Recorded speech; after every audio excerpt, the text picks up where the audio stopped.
If you've been practicing isometrics and bodyweight calisthenics, it may be time to challenge your core with external loads. In this video, we will explore loaded core training in 4 planes of motion: extension, flexion, side bend, and rotation. This is where we start to build real joint stability, strength, and muscle hypertrophy. So if you're over 50 and looking to get stronger, this is your next step.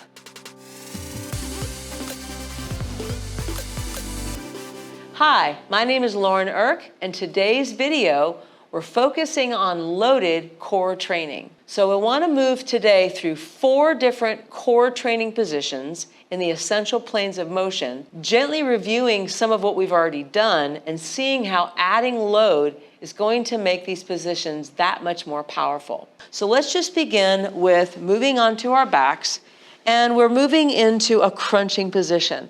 So starting with an isometric, let's just bring our hands behind the head and just practice driving the ribs to the hips so we can see what it's like to really work on contracting these muscles.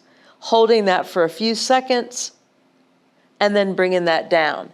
Now let's see if we can move in and out of that position. So as we squeeze and come into that contraction, we want to mindfully come right back out of it. So we're just dealing with our body weight. Now right now I'm holding on to my head position. So obviously the weight of my head is being supported by my arms, but I could also maybe add a lever change with my upper body. And right now we're feeling a lot more different with our contraction here than we were here. Now, if we start to think of adding load, what I'm going to do is I'm going to take a dumbbell now and I'm going to bring it right in front of me. So this time, as I start to pick up my body weight in my crunching exercise, I'm not only dealing with the weight of my body, but I'm also dealing with the weight of the dumbbell. Coming forward in through this position, holding, and then back down to the center.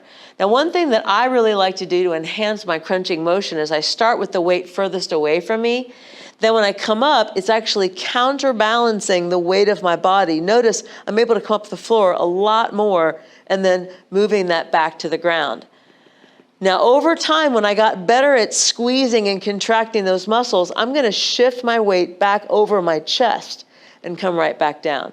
So I'm crunching forward, holding the dumbbell, then trying to maintain it as I move it over my chest and then come right back down.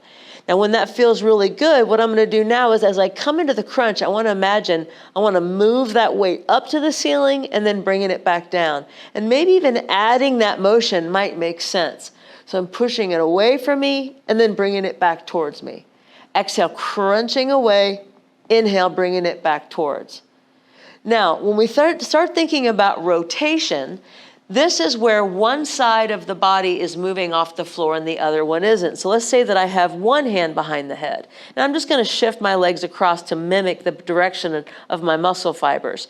Now when I take my upper body off the ground, I'm shifting my shoulder up in the same direction as my legs, trying to shorten from ribs to hips, then controlling that all the way back down. So again, I'm shifting ribs to hips to tighten, and then inhale, controlling that right back down. Eventually, moving in and out of those positions, I want to mindfully control how I go into it and then how I come out of it. And again, I could add those lever changes as well, moving from a little bit longer of an arm position. Now let's try adding some weight to this. So I want to go through the same progression as we did in the center. So as we start off, I'm just going to put this weight right on my shoulder. So this time as I come up, you can see that as I pick up the side of my body, I've got an added passenger, and then lower that down. Try that again, exhale, and then bringing that down. Maybe even moving it away from me. So as I come up, I'm actually lifting the shoulder as well as the weight. And if you want some help with how far you come off the floor, you could slightly bring the weight past your midline.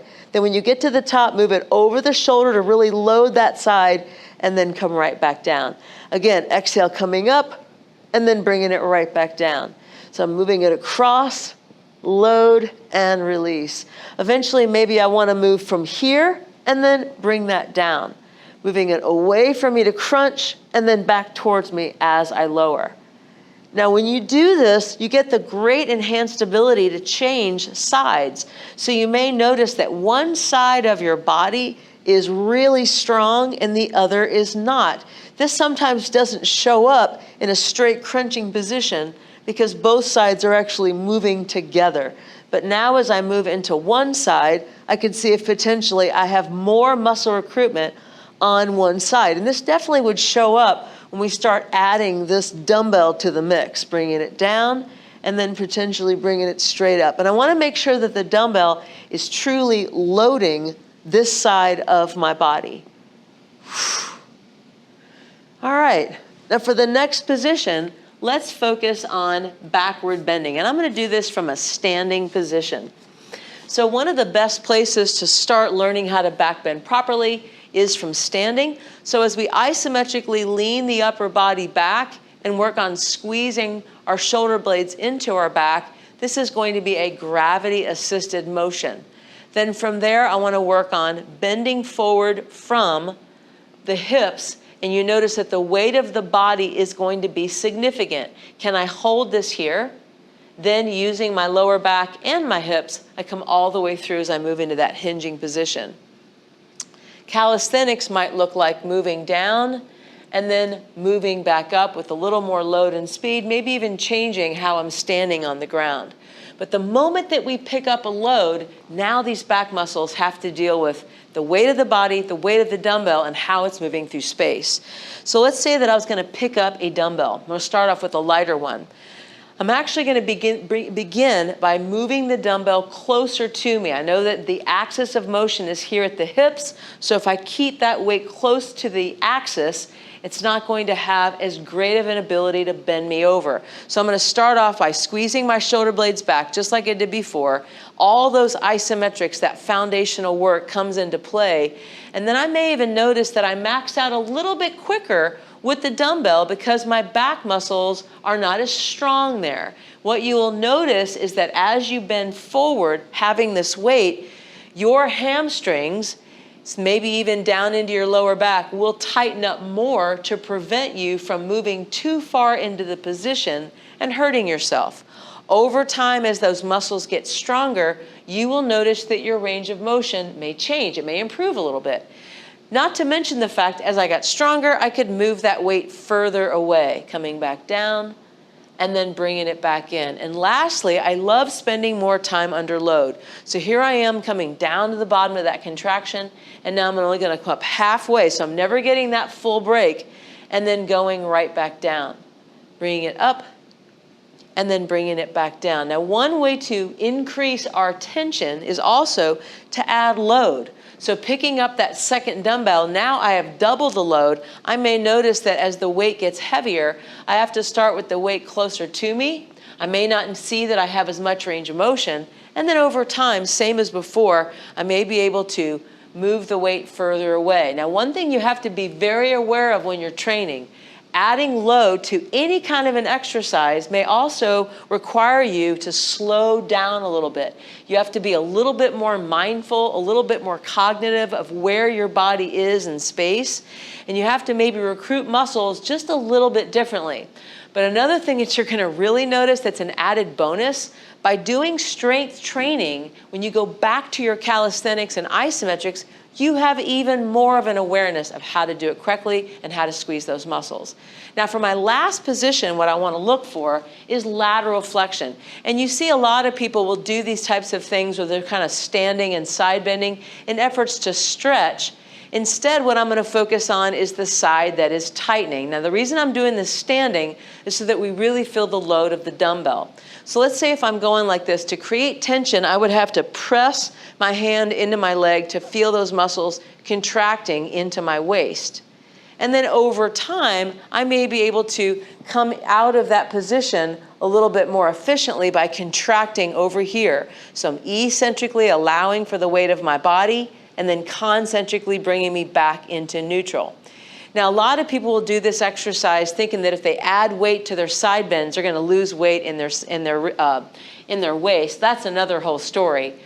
That's certainly not going to happen. But this is going to be a very same principle as the hinging exercise. So if I start with the weight close to my body, what's happening, just like that bend over position, the weight is pulling me to the ground. This side is shortening, but it's not necessarily under tension like this side is. This side is holding my body together. Then I'm going to use the muscles on the right side of my spine to draw the ribs to the hips and return back to the center. So that's going to be my base position, and you can absolutely feel that this is a totally different exercise than just bending sideways. How do I make this harder? Here's where another distance factor comes in. If I move my weight further away from the axis of motion, these muscles have a harder time of bringing me right back into the center. So I might want to start by moving it away, pulling myself up, and then bringing it back in. Over time, I may be able to go right into that forward bend with distance, the factor, the entire time. You can see that I'm never allowing that weight to move towards me. I'm always moving it away. And then as you got really strong, that weight moving even further out to the side, oh my goodness, is really causing these muscles to work. This is going to help me, adding these loads into this exercise. This will help me do things like planking and side planking and a lot of the body weight exercises that we do. So those are just some really quick tips in the 4 different exercises: the crunch, the oblique crunch, the rotation crunch, the hip hinge, as well as the standing side bend. I hope that you learned something from this video. If you did, let me know in the comments if this opened up your eyes anywhere. Did you maybe feel like this is something that you had never thought about before? You one of those people that uses the stick in the gym and tries to twist from side to side? If there's anybody that you know that I can help, forward it to those people. Make sure to give me a thumbs up, subscribe so that you never miss a video. And if you want more resources, head over to Fitness Integrated Science TV, where you can see all of these principles in action. Thanks for watching, and I'll see you next time.